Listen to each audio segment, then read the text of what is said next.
ಭೇರಿ ಬಾರಿಸಿದ ಶೂರ ಸಂಗೊಳ್ಳಿ ರಾಯಣ್ಣ ಬೆದರದ ಕೆಚ್ಚದೆ ವೀರ ಪಣ ಕೊಟ್ಟು ನೀತ ಶೂರ ಸ್ವಾತಂತ್ರ್ಯಕ್ಕೆ ಹೋರಾಡಿದ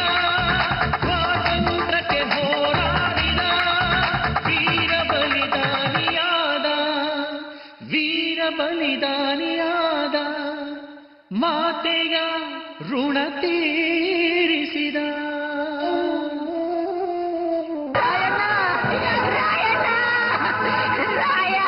ನಾನೊಬ್ಬ ಹೋದ್ರೆ ಏನಾಯ್ತು? ನನ್ನಂತೆ ಕೋಟಿ ಕೋಟಿ ಜನಗಳ ನುಗ್ಗಿ ನಿನ್ನ ಬಂಧನ ಕಳೆದೇ ಕಳಿತಾರ.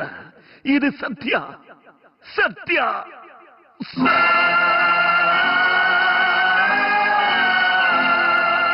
ನಮ್ಮವನೆಂದು ನಂಬಿದ ತಪ್ಪಿಗೆ, ನಮ್ಮವನೆಂದು ನಂಬಿದ ತಪ್ಪಿಗೆ ಪ್ರಾಣ ತೆತ್ತನು ಕಂಬನಿ ಕರೀತು ಕನ್ನಡ ಜನತೆ. ಅಯ್ಯೋ